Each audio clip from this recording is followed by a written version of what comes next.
Este es un resumen de lo que el apóstol está enseñando. ¿Por qué? Estas cataratas,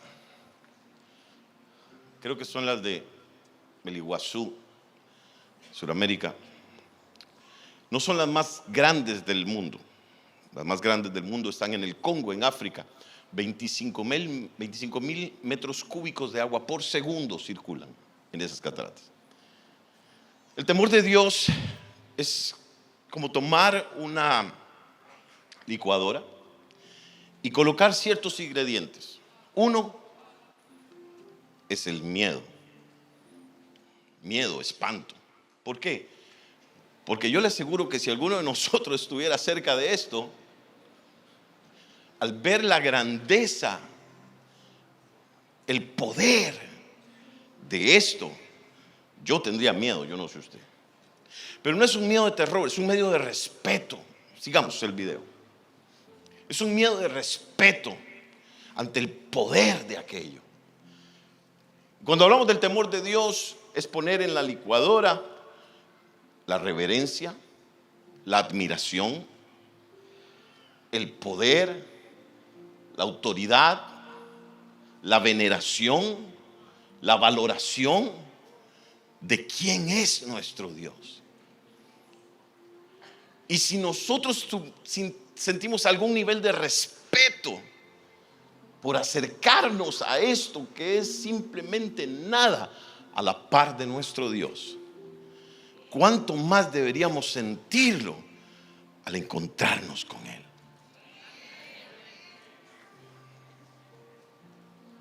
Esto es solo para que nos demos una idea de algo creado por el ser más impresionante, grande y poderoso que existe.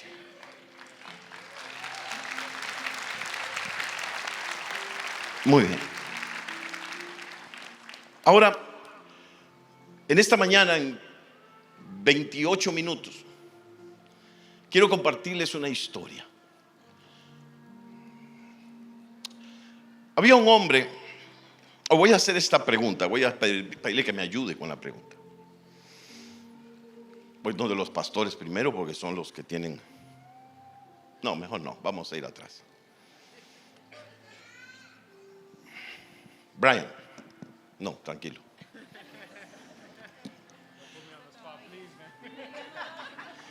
Una pregunta, ¿sería usted el pastor de la familia? ¿Es posible que haya dos familias que estén expuestas a las mismas oportunidades y una sea bendecida en poco tiempo y en otra pasen los años y no pase absolutamente nada? Yo creo que depende de la obediencia. Si están obedeciendo a Dios, puede ser que Dios los puede bendecir a los dos. Si uno no, entonces, ¿sí o no? ¿Sí? Yo diría que sí. ¿Sí? ¿Estás seguro? ¿Sí? Vamos a preguntar por acá. ¿Es posible que haya dos familias expuestas a la misma oportunidad y una sea bendecida rápido y otra pase el tiempo y no suceda nada? ¿Usted qué dice, pastor? Sí, es posible. Es posible. Bueno, muy bien. Ok.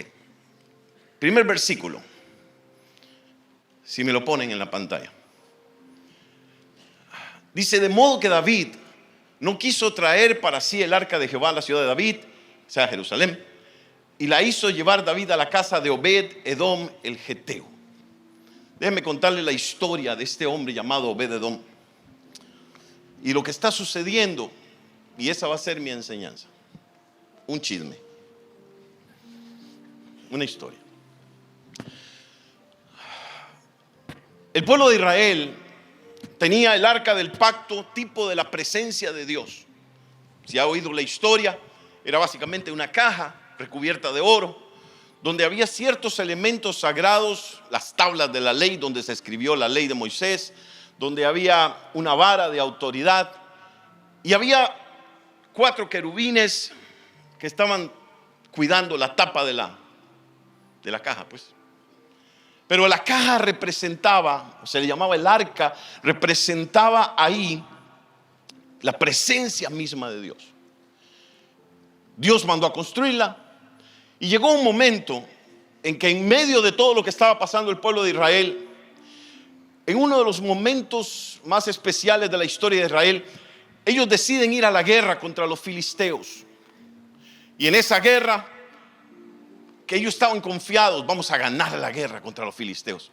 Pero en ese ir a la guerra, ¿sabe lo que sucede? 4,000 soldados de Israel mueren. Entonces estaban asustados. ¿Cómo es posible que hayamos perdido una guerra con el Dios que nosotros tenemos? Esto no es normal. ¿Qué pasó? Y entonces los ancianos de Israel se juntaron y dijeron lo siguiente: ya sé lo que tenemos que hacer. Tenemos que volver al campo de batalla, pero vamos a llevar el arca del pacto para que los filisteos sepan que Dios está con nosotros. ¿Y sabe lo que sucedió? Dice el texto bíblico que ellos tomaron el arca, y lo que no había pasado muchísimas veces, 2, 3 ocasiones nada más había sucedido, era que el arca del pacto, de la presencia de Dios, había sido traída al campo de batalla. Y cuando es puesta en el campo de batalla, dice que el pueblo de Israel, los soldados, al ver lo que estaba sucediendo, gritaron de alegría diciendo: Dios está con nosotros, al punto, dice el texto bíblico, que la tierra temblaba. Pero pasó algo inesperado. En esa segunda batalla venían Ofni y Fines, los hijos del sumo sacerdote, que básicamente eran los que fornicaban en las puertas del templo y robaban de la ofrenda del pueblo. Ese día, no 4,000, 30,000 hombres murieron a las manos de los filisteos. Y los filisteos, al principio temerosos de que el Dios que había vencido a Egipto, que había endurecido el corazón de Faraón, estuviera ahí, hicieron lo impensable. Tomaron el arca de la presencia de Dios y se la llevaron para una ciudad llamada Asdod, y la pusieron y la metieron en el templo de su dios Dagón. La pusieron ahí, volvieron al siguiente día y dijeron: ¿qué es esto tan extraño? Dagón, su estatua, ha caído delante del arca. Y la levantaron, volvieron al otro día. ¿Y qué cree que pasó? De nuevo, Dagón estaba postrado delante del arca, símbolo de la presencia de Dios. Pero esta vez sus manos estaban cortadas y su cabeza había sido desprendida del resto. ¡Wow! Entonces empezaron a pasar ciertas cosas no muy buenas. Empezaron a llenarse de tumores y enfermedades en la ciudad de Asdod. Y los filisteos dijeron: la presencia de Dios, este Dios está trayendo caos. Vamos a llevarla a la ciudad de Gat, que también era de los filisteos, y la dejaron en Gat. Y empezó a pasar exactamente lo mismo. La gente se moría. Entonces tomaron los de Gat y la llevaron a otra ciudad. Y cuando la dejaron en la otra ciudad, empezó a pasar exactamente lo mismo. 7 meses tuvieron los filisteos el arca de la presencia de Dios con ellos. Hasta que de pronto se reunieron y dijeron: ¿qué hacemos? Vamos a devolverla. Vamos a devolverla, no la queremos en este lugar. Esto solo está trayendo juicio a nuestro pueblo. ¿Y qué hacemos? Y dijeron: vamos a hacer una carreta, vamos a poner unos bueyes nuevos, unos bueyes jóvenes, la vamos a montar ahí, vamos a poner todo el oro y la plata que podamos para que el pueblo de Israel y el Dios de Israel nos perdone, y que la vaca se vaya, los bueyes se vayan para donde tienen que irse. Eso fue lo que hicieron, y mandaron los bueyes delante con el arca, y ellos empezaron a seguirla a lo lejos hasta que vieron que llegó a un lugar. Y en aquel lugar el pueblo de Israel empezó a recibir y dijo: wow, miren el arca, finalmente la presencia de Dios está con nosotros. Recibieron el arca, pero los levitas que la recibieron cometieron el error de abrir el arca. y 50,000 personas murieron del pueblo de Israel. Entonces dijeron lo siguiente. Siguiente versículo, por favor. La que sigue. Vinieron los de Kiriat Jearim y llevaronle el arca de Jehová y la pusieron en casa de Abinadab, situada en el collado, y santificaron a Eleazar su hijo para que guardase el arca. El pueblo de Israel dijo: hicimos lo que no debíamos hacer. ¿Qué hacemos con el arca? ¿Qué hacemos con la presencia de Dios? Y alguien dijo: vamos a llevarla donde este hombre, donde Abinadab, y vamos a tomar a uno de sus hijos y vamos a decir: Eleazar, tú eres el responsable de lo que va a suceder con esta arca, la cuidas. Uno de los hijos de Abinadab era Usa y otro de sus hijos era Ahío. Personajes, sobre todo uno que vamos a entender después qué pasó. Dice el texto bíblico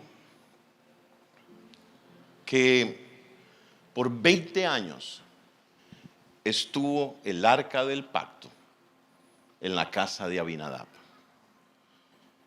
Sus hijos crecieron viendo la presencia de Dios. Estaba allí el arca, el lugar donde Dios residía. La máxima expresión de que Dios estaba en un lugar estuvo por 20 años en algún lugar de la casa. Me imagino que iban creciendo los jóvenes, unos más grandes, otros más jóvenes, y veían el arca y la primera vez se acercaban diciendo: ¿es ahí donde Dios desciende? Pero no pasó nada. Segundo día: ¿es ahí donde Dios desciende? No pasó nada. Cuarto, quinto día, sexta semana, un año, no pasó nada y simplemente olvidaron tal vez que el arca estaba ahí, como el equipo de ejercicio que compramos en enero y para el mes de mayo ya está estorbando en el garaje o en el cuarto. Y lo más interesante es que nos acostumbramos a que esté ahí. Caminamos y decimos: lo voy a mover, pero no lo movemos porque está ahí, está en el garaje, llenándose de polvo. Ya no tiene significado. Al principio representaba la esperanza de que mágicamente con solo tocarlo íbamos a bajar de peso. Yo sé que los cristianos no creemos en la magia, pero bueno.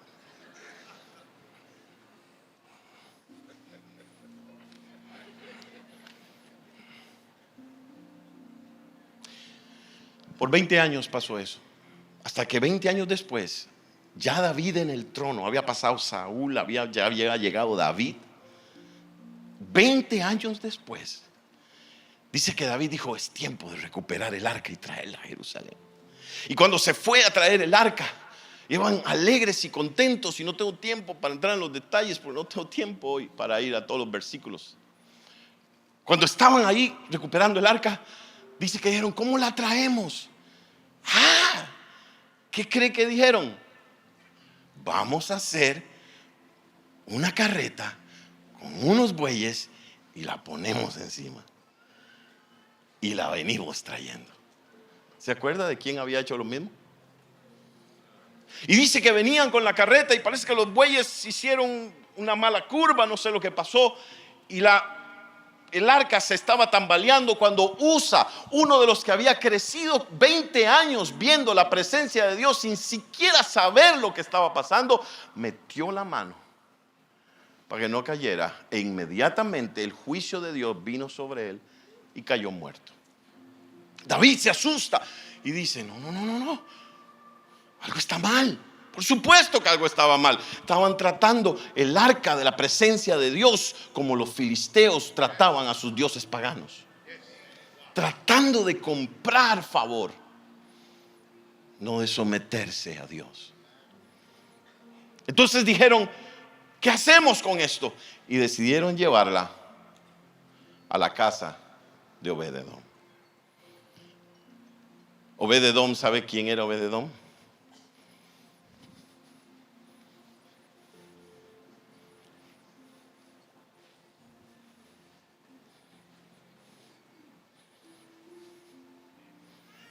era un levita, la tribu separada para servir a Dios. Era un ujier, era un portero en las puertas del templo.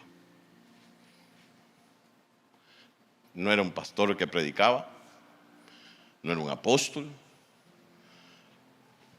Los requisitos no era hacer milagros. Era un ujier que cuidaba las puertas del templo.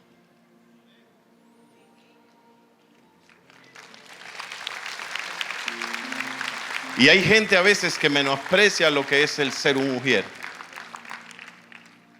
Ujieres, gracias.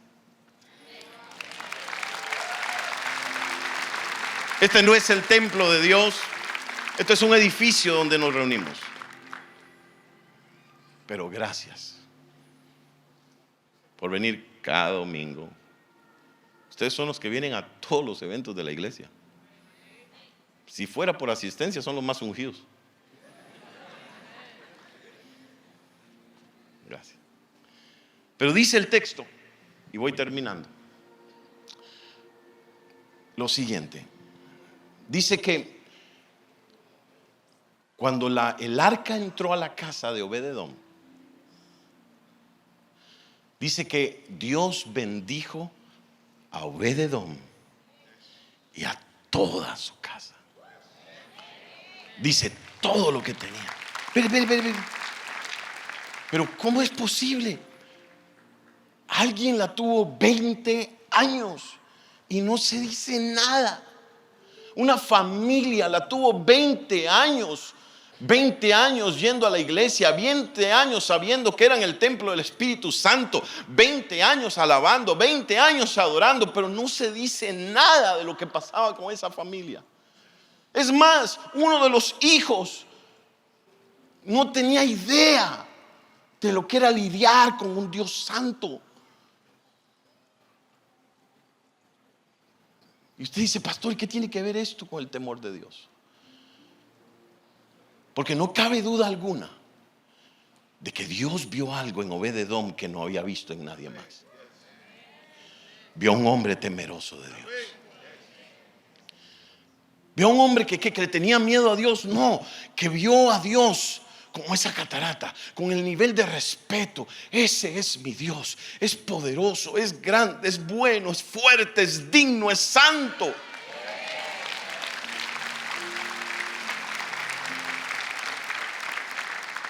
Todo lo que tenía fue bendecido. Y usted, pastor, ¿y qué tiene que ver eso? Uno que tuvo en su casa la presencia de Dios por 20 años perdió a uno de sus hijos. Y de los otros dos nadie se acuerda. ¿Y cómo bendijo Dios a Obed-edom? ¿Le dio dinero? Sí. ¿Cómo? Dice el texto. Tiene que ir a Primera de Samuel, tiene que ir a Segunda de Samuel, tiene que ir a Primera de Crónicas y pasear por todo eso. El texto dice esto. Dios le dio a Obed-edom 8 hijos. Y cada uno de sus nombres significaba una característica de Dios. Este se llamaba Isaacar, este se llamaba Joa, este se llamaba, y cada uno de esos nombres decía: mi hijo se llama Dios es fortaleza, mi hijo se llama Dios es proveedor, mi hijo se llama Dios te usa, mi hijo se llama el hermano de Dios, mi hijo se llama. Y usted dice: ¿y qué tiene que ver eso conmigo? El texto establece que todos sus hijos fueron puestos como porteros de la casa de Dios. Cuando David ya toma el arca y la trae a Jerusalén, ¿quién cree que era el que guardaba la puerta sur del templo? Obed-edom. Y la puerta sur implicaba la puerta de bendición, la puerta de favor, la puerta que estaba más cercana al palacio del rey. Pero ¿y sus hijos? Sus hijos, Primera de Crónicas 26:15, si no recuerdo mal, eran los que cuidaban el arca del templo. Y el texto dice que tuvo 64 descendientes, todos ellos hombres fuertes, valerosos, valientes. Porque una familia decidió abrazar el temor de Dios. Pero ¿por qué la familia lo abrazó? Porque la cabeza lo abrazó. Si hoy murieras,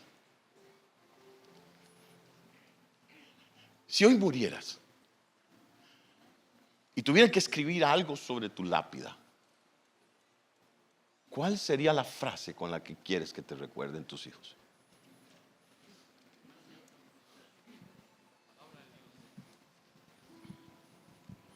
Si hoy murieras, en serio, si la lápida estuviera lista y tuvieran ellos que poner algo para recordarte, ¿qué quisieras que pusieran? Oh, era una persona alegre. Está bien.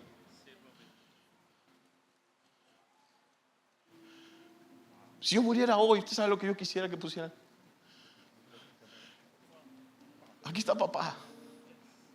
Temió a Dios todos los días de su vida. No significa que era perfecto, no significa que era el mejor, no significa que era inteligente o el más millonario o el que alcanzó más propósito, tuvo más fruto, pero sí mis hijos, mi esposa, quiero que vean ahí escrito, cuando traigan a mis 64, ese hombre supo quién era Dios, caminó con Dios, temió a Dios. ¿Qué es lo que pondrían hoy tus hijos si hoy mueres? Pastor, ¿qué significa que usted quiere que pongan eso en esa lápida? Eso significa que entonces viví de esa manera. No lo hicieron solamente para congraciarse como los miles de funerales que he ido en 30 años de ministerio, donde todo es bueno. Pero uno sabe que no es cierto. Que hay dolores, que hay peleas, que hay asuntos sin resolver. Pero hay que quedar bien.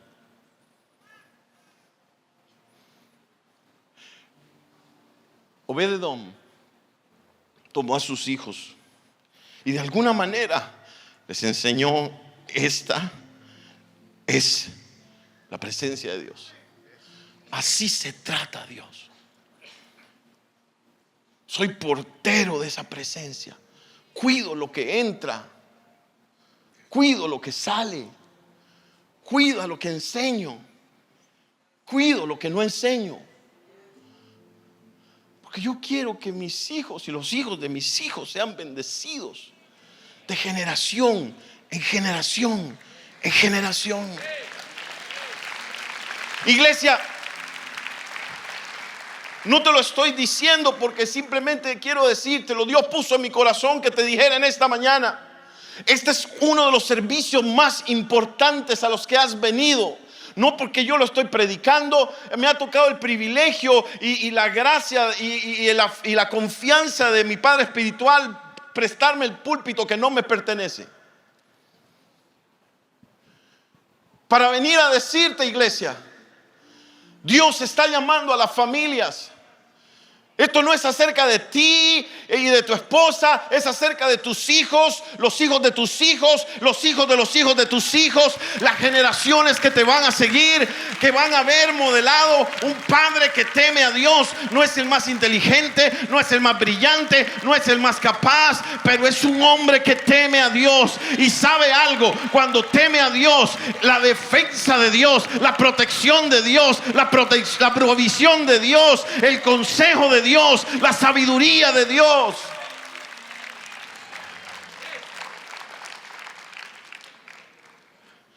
Oh, mi mamá no sabía mucho inglés, pero no importa. Ella era una mujer que temía a Dios. No la entendí muchas veces. No la entendí, podrá decir, aquí en los Estados Unidos. Tenía un acento que me daba risa. Nos burlábamos de su acento. Pero lo que no podíamos reírnos era de cuando ella nos modelaba la presencia de Dios en su vida. Cuando ella se sentaba y decía, Dios me va a decir lo que estabas haciendo, había que creerle. Cuando ella se ponía de rodillas, toda la casa temblaba, porque ella iba a escuchar a Dios cuál era la dirección correcta. Oh, mi padre no tenía todas las respuestas, pero sabíamos que si se metía a buscar a Dios y lo ponía de primero, de una manera sobrenatural, la sabiduría de Dios, el consejo de Dios, la dirección de Dios iba a venir sobre él. Y tus hijos fueron a la universidad. Wow, ¿se enfrentaron al mundo? Sí. ¿Y qué pasó? Cuando estuvieron allá, yo sabía algo, que temían a Dios, que se iban a acordar de mí arrodillada, que se iban a acordar de su padre dando instrucciones, más que solo hablar Biblia, modelar.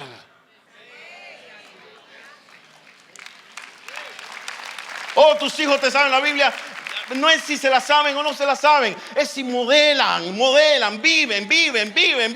Oh, el amor de Dios es eterno. Sí, ¿de qué sirve si mi forma de criarlos hace que ellos crean que solo si se portan bien los amo? No importa, porque yo les estoy modelando otra cosa. Pero el temor de Dios me envuelve, me agarra, me toma. Temor de Dios no es miedo. Temor de Dios es reconocer que Él es primero, reconocer que Él es lo más grande, reconocer su autoridad, reconocer que cuando me paro frente a algo más grande que esta catarata, sudo, tiemblo, pero porque la magnificencia de su grandeza.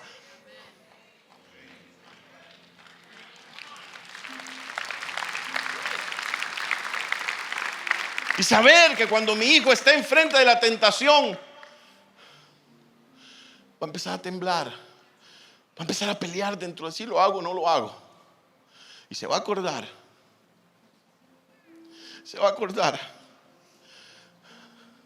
de las veces que su padre peleó por él, para que el diablo no se lo robara. Se va a acordar de las lágrimas de su madre. Se va a acordar de las palabras de su abuela. Se va a acordar de sus hermanos mayores diciéndoles, no lo hagas, yo pasé por ahí. Se va a acordar de una casa que está llena del temor de Dios. No estoy hablando de religión. El temor de Dios y el amor de Dios tienen un balance perfecto. Más del temor de Dios es religiosidad, y más del amor de Dios es familiaridad. Dios no anula una de sus características por la otra. Es de la misma manera que veo esa cascada y tiemblo como si un oso gigante de peluche me abrazara. Y tengo que entender cuándo es cada uno. Pero hoy es reconocer esto. Podemos seguir viniendo a la iglesia. Podemos escuchar todo lo del temor de Dios que el apóstol de una manera tan especial, apasionada y ungida nos ha enseñado cada domingo. Pero si yo en mi casa no decidimos vivir ahí, va a ser una serie nueva que pasó y le espera por una serie mejor. Yo no quiero eso. Yo quiero abrazar el temor de Dios. El temor de Dios, dice la Biblia, ven, hijo mío, y te enseñaré el temor de Dios. El temor de Dios se enseña y se aprende. Por eso es un proceso de madurez. Porque algunos se quedan y vendrá sobre él el Espíritu del Señor, Espíritu de poder, Espíritu de consejo, Espíritu de sabiduría, Espíritu de temor de Dios. Sí, está en mí, es el Espíritu Santo de temor de Dios. Ya está. Pero tengo que aprender a crecer en él. Y eso es madurez. Y eso son decisiones.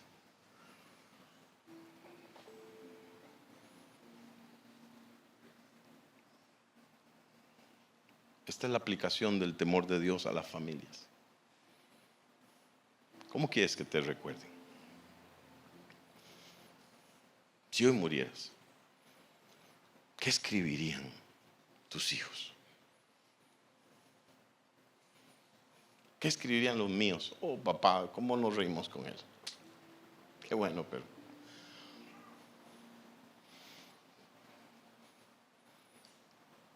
podrían escribir: papá temió a Dios todos los días de su vida. Fallaba, se levantaba, volvía a pelear, pero temía a Dios. Aún jóvenes,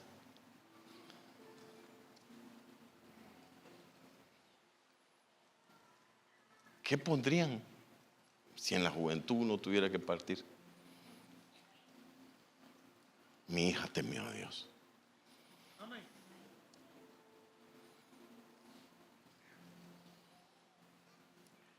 Iglesia, este es un tiempo muy delicado en la historia de la humanidad y necesitamos tomar decisiones radicales.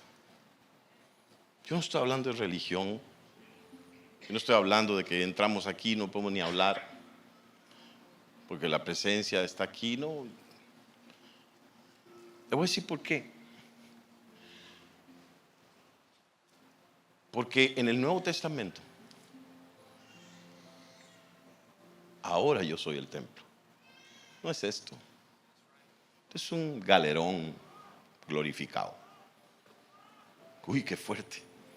Si le dolió es por algo. Si le dolió más que yo dijera que esto es un galerón glorificado, a la esperanza y la responsabilidad que le dio decir que soy el templo del Espíritu Santo, hay un pequeño problema. Y dije eso en el contexto de lo que estoy enseñando. Por supuesto que es un lugar hermoso. Pero ¿qué me sirve que la presencia de Dios caiga aquí cuando yo entro si no está cayendo aquí?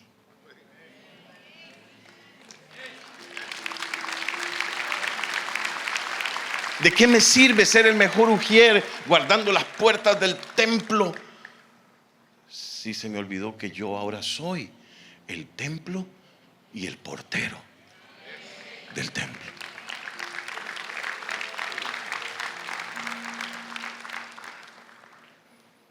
En esta mañana, ¿cómo se termina esto? No sé.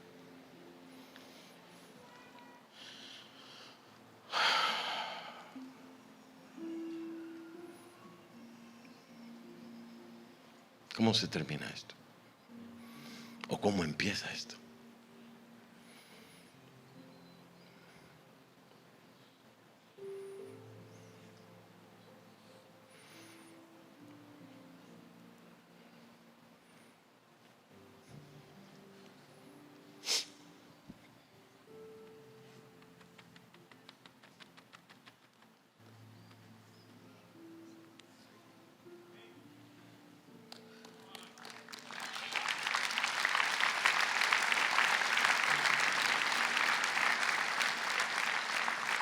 No, no se preocupe por mí. Yo estoy aquí con él. Preocúpese por usted. Si Dios te habló, es por algo. Si estoy enseñándolo, como dice nuestro Padre Espiritual, es porque primero pasé por ahí. No porque estoy desde lo alto señalando hacia abajo.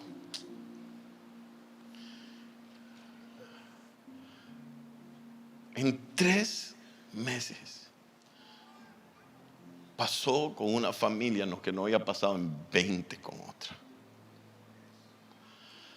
Yo quiero eso para mi casa. Yo podría, no tenía tiempo hoy, pero le hubiera puesto todas las bendiciones del temor de Dios. Pero no tengo tiempo. Bíblica, así una. Yo quiero eso para mi casa. Yo quiero el consejo de Dios. Yo quiero la dirección de Dios cuando yo no sepa. Yo quiero larga vida y provisión y quiero riqueza para mi casa.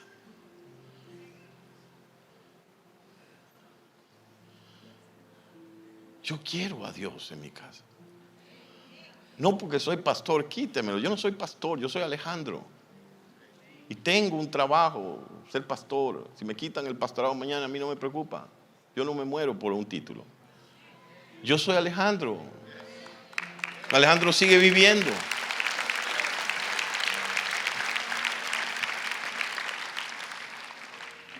Yo soy Alejandro. Alejandro quiere la presencia de Dios.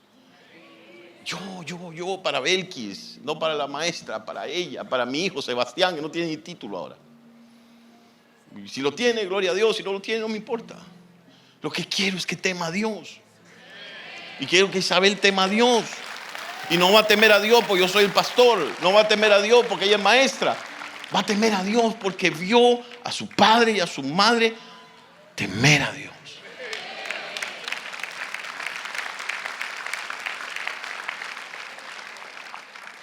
Así que en esta mañana, el Espíritu de Dios, el Espíritu de temor de Dios está en nosotros. Está aquí en nosotros. Isaías lo dice, capítulo 11. Y reposará sobre él, ya se lo dije, el Espíritu de Dios, Espíritu de sabiduría, consejo. El Espíritu de Dios. Pero Dios sigue siendo tan caballero que no va a hacer absolutamente nada hasta que el portero no abra la puerta, incluso con lo que es suyo. Y estoy exagerando un poco y humanizando un poco a Dios. Dios sigue estando por encima de lo que yo quiera o pueda. Yo no le puedo dar órdenes a esa cascada. No puedo. En esta mañana es una mañana especial, porque nuevas son sus misericordias. No sé si eres joven, adulto, casado, soltero. El temor de Dios va a hacer que corras como José cuando aquella mujer quería acostarse con él y dijo: ¿cómo se te ocurre? Voy a pecar contra mi Dios. No dijo: oh, disculpa, no lo puse en la billetera. Ups. No va a inventar excusas para que su falta de hombría sea cuestionada en el trabajo. Simplemente se va a volver y va a decir: no lo voy a hacer por él. No porque tengo miedo a que me pulverice, sí, por supuesto, pero es porque él es él.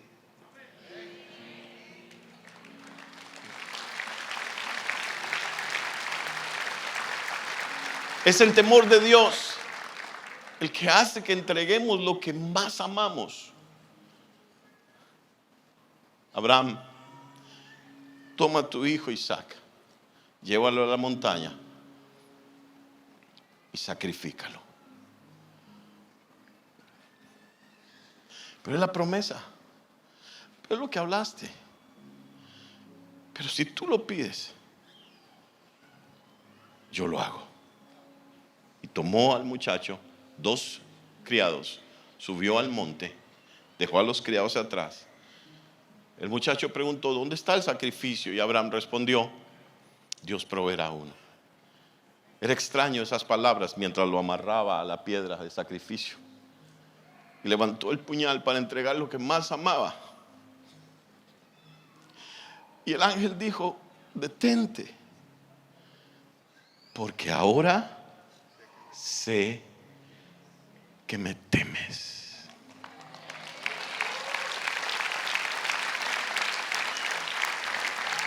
En esta mañana es un tiempo para venir delante de Dios y decir: Señor, enséñame el temor tuyo. Ten misericordia en mi casa. Ten misericordia en mi familia. En estos tiempos, enséñame a temerte. Enséñame a abrazar quién tú eres. Enséñame a creer quién tú eres. Enséñame como hombre de hogar, como mujer de hogar, tal vez madre soltera. En medio de la lucha, Dios está contigo para enseñarte el temor de Dios. Como hombre que a veces no tenemos respuestas, las mujeres no tienen idea de lo duro que es ser hombre.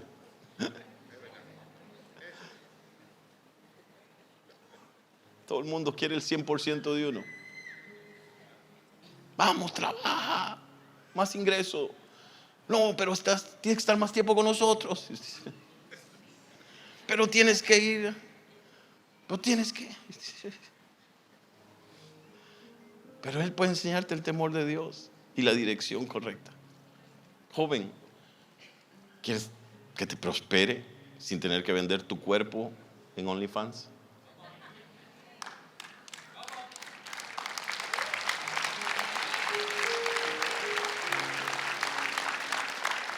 Yo conozco a un Dios que lo puede hacer. Sin tener que robar, sin tener que mentir, sin tener que vender.